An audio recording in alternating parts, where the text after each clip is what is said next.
Nahanap namin yung isang aso. Naabangan namin yung isa, yung kapatid niya. Baka naglalaboy. Ito, nag-aabang yung isa. Nag-aabang siya. Wait lamang namin. Darating na yan.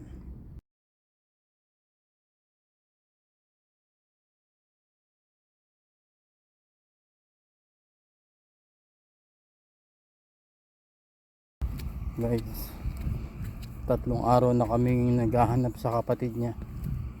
Hindi ko nakikita mula isang araw na nag-video kami. Pangatlong araw na.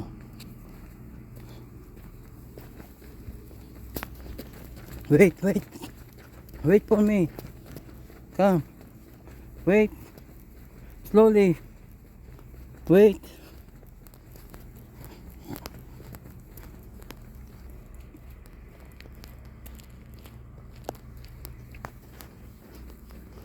Guys, nawawala yung kapatid niya. Nakalungkot.